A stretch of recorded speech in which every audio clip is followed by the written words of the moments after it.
តាអ្នកធ្លាប់គិតទេថាជ្រៅទៅក្នុងព្រៃព្រឹក្សាដ៏ស្ងាត់ជ្រងំមានអថាកំបាំងដែលកប់បាំងជាងរាប់សតវត្សកំពុងរងចាំអ្នកណាដែលហ៊ានបំពេញវាថ្ងៃនេះខៀងនឹងនាំអារម្មណ៍អ្នកទាំងអស់គ្នាទៅកាន់រឿងរ៉ាវពិតមួយដែលបានកើតឡើងនៅក្នុងព្រៃចំណាស់មួយនៅកម្ពុជារឿងរ៉ាវនៃអាគមចុងព្រៃដែលបានធ្វើឲ្យអ្នកជួបផ្ទាល់ត្រូវរងការលងបន្លាចរហូតដល់សប្តាហ៍ថ្ងៃតើអ្នកត្រៀមខ្លួនហើយឬនៅដើម្បីស្ដាប់រឿងរ៉ាវដ៏លន្ធត់នេះសួស្តីបងប្អូនទាំងអស់គ្នាថ្ងៃនេះខ្ញុំមកចែករំលែកនៅបទពិសោធន៍ផ្ទាល់ខ្លួនមួយដែលខ្ញុំនឹងមិនអាចបំភ្លេចបានរហូតដល់ស្លាប់វាជារឿងមួយដែលបានបង្រៀនខ្ញុំអំពីការគោរពចំពោះធម្មជាតិពិសេសគឺព្រៃឈើដែលនៅតែរក្សាបាយនៅអាចកំបាំងជាច្រើនតាំងពីដើមរៀងមកអ្នកភូមិតែងតែជឿថាព្រៃជ្រៅជ្រៅគឺមានបារមីមានអ្នកតាមានខ្មោចព្រៃបិសាចយាមរឿងទាំងនេះខ្ញុំធ្លាប់តែឮគេនិយាយតៗគ្នាប៉ុន្តែខ្ញុំមិនដែលជួបផ្ទាល់រហូតដល់ថ្ងៃមួយដែលខ្ញុំនិងមិត្តភ័ក្តិបានសម្រេចចិត្តទៅបោះតង់លេងកម្សាន្តនៅតំបន់ព្រៃមួយដែលល្បីថាមានរឿងរ៉ាវប្លែកៗជាច្រើនដំបូងយើងគិតថានេះជាការផ្សងព្រេងដ៏សាមញ្ញប៉ុន្តែការពិតវាគឺជារនុកនរកដែលយើងបានដើរចូលទៅដោយមិនបានដឹងខ្លួននោះទេអ្នកភូមិធ្វើព្រមានយើងហើយប៉ុន្តែដោយសារយើងនៅក្មេងយើងគិតថារឿងទាំងនេះគឺជារឿងចាស់ៗនិយាយដើម្បីបំភ័យតែប៉ុណ្ណោះពួកយើងបានចាប់ផ្ដើមដំណើរចូលទៅក្នុងព្រៃនៅពេលព្រឹកព្រលឹមជាមួយនឹងភាពសាទរបំផុតយើងបានរៀបចំស្បៀងអាហារទឹកសុទ្ធតង់សម្ភារៈរបស់តង់គ្រប់យ៉ាងផ្លូវចូលទៅគឺពិតជាពិបាកដើរមែនតែនព្រោះជាព្រៃដែលមិនសូវមានអ្នកណាបានទៅដល់កាលនោះពួកយើងមានគ្នាចំនួន4នាក់សុទ្ធតែជាយុវជនដែលចូលចិត្តផ្សងព្រេងយើងសើចលេងរឿងសប្បាយៗតាមផ្លូវដោយមិនបានចាប់អារម្មណ៍អ្វីប្លែកនោះទេប៉ុន្តែនៅពេលដែលយើងបានដើរចូលទៅកាន់តែជ្រៅទៅជ្រៅខ្ញុំក៏ចាប់ផ្ដើមមានអារម្មណ៍ប្លែកគឺអារម្មណ៍ត្រជាក់ស្រេងស្រុកខុសពីធម្មតាទោះជាអាកាសធាតុក្តៅក៏ដោយសំឡេងសត្វព្រៃដែលធ្លាប់ឮនៅដើមព្រៃក៏ចាប់ផ្ដើមស្ងាត់បន្តិចម្ដងរហូតដល់ស្ងាត់ឈឹងគួរឲ្យព្រឺក្បាលខ្ញុំបានសួរទៅមិត្តភក្តិថាតើពួកគេមានអារម្មណ៍ប្លែកដូចខ្ញុំដែរឬទេពួកគេក៏បានឆ្លើយថាមានអារម្មណ៍ដូចគ្នា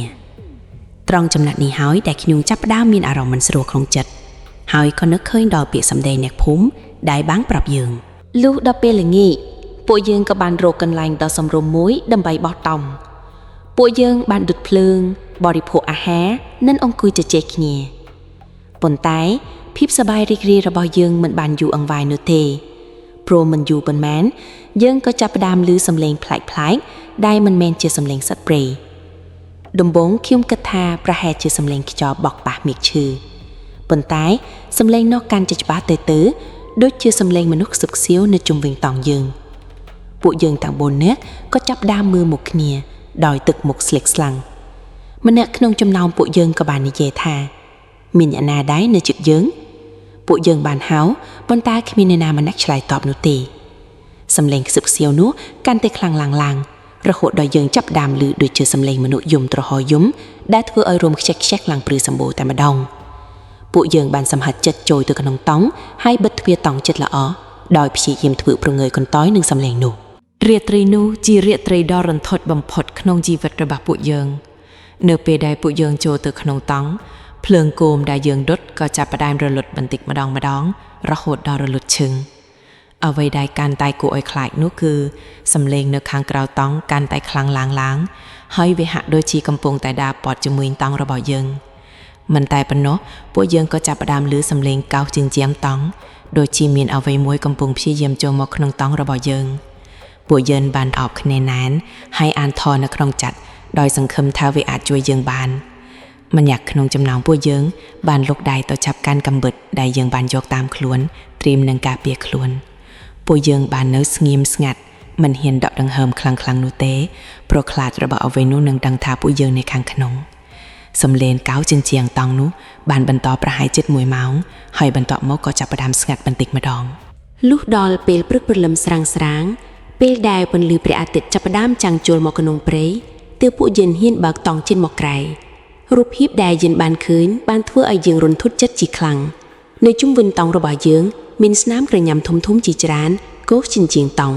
ហើយនៅចំពីមុខតង់របស់យើងមានកំណរឆាំងសัตว์ប្លែកៗជាច្រើន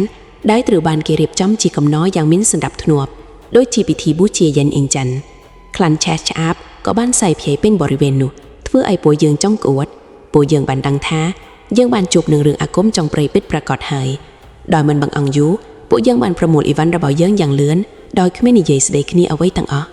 ទឹកមុខម្នាក់សុទ្ធតែស្លេកស្លាំងស្លូនស្លោហើយយើងក៏បានរត់គេនពេលកន្លែងនោះទៅដោយមិនបានគិតអ្វីទាំងអស់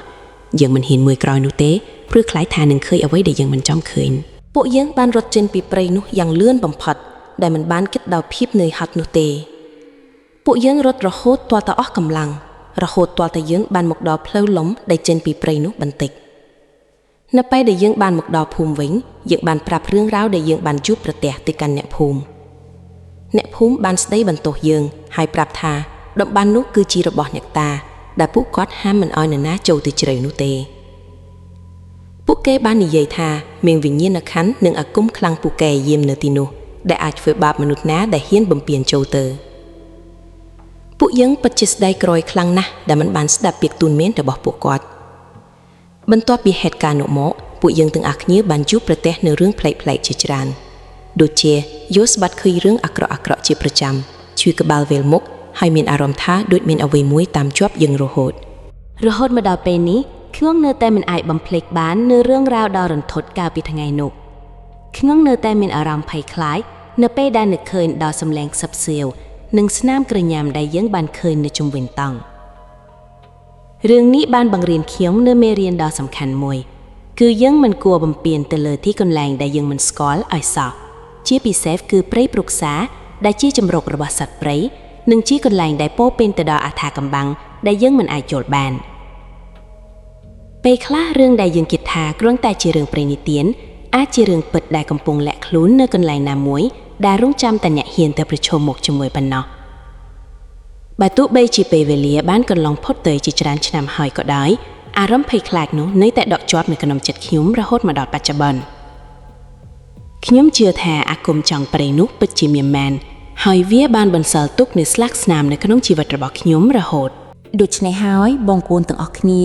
មុននឹងសម្រេចចិត្តទៅផ្សងព្រេងនៅតំបន់ព្រៃជ្រៅឬកន្លែងណាដែលយើងមិនធ្លាប់ស្គាល់សូមមេត្តាស្វែងយល់ពីទីកន្លែងនោះឲ្យបានច្បាស់លាស់ជាមុនសិនស្ដាប់នៅការព្រមានរបស់មនុស្សចាស់ឬអ្នកស្រុកដែលធ្លាប់រស់នៅទីនោះយូរហើយកុំមើលងាយនៅជំនឿប្រពៃណីឬរឿងរ៉ាវអាថ៌កំបាំងដែលគេនិយាយតៗគ្នាព្រោះយើងមិនដឹងថាអ្វីដែលយើងបានជួបប្រទះអាចមានផលប៉ះពាល់ដល់យើងដល់កម្រិតណារឿងរ៉ាវអាគមចង់ព្រៃនេះគឺជារឿងពិតដែលបានបង្រៀនខ្ញុំឲ្យចេះគោរពចំពោះអ្វីដែលយើងមើលមិនឃើញនិងអ្វីដែលហួសពីការយល់ដឹងរបស់មនុស្សធម្មតាចូលយើងទាំងអស់គ្នាប្រុងប្រយ័ត្ននិងគោរពចំពោះធម្មជាតិជានិច្ចព្រោះធម្មជាតិក៏មានព្រលឹងមានបារមីរបស់វាដែរខ្ញុំសង្ឃឹមថារឿងរ៉ាវអាកំបាំងនិងរន្ធត់មួយនេះនឹងធ្វើឲ្យបងប្អូនទាំងអស់គ្នាយល់កាន់តែច្បាស់អំពីអាកំបាំងនៃព្រៃឈើនិងសារៈសំខាន់នៃការគោរពចំពោះធម្មជាតិសូមអរគុណសម្រាប់ការទស្សនាហើយសូមប្រុងប្រយ័ត្នជានិច្ចនៅពេលដែលអ្នកទៅកាន់កម្លាំងដែលមិនធ្លាប់ស្គាល់សូមជួបគ្នាម្ដងទៀតនៅវីដេអូបន្ទាប់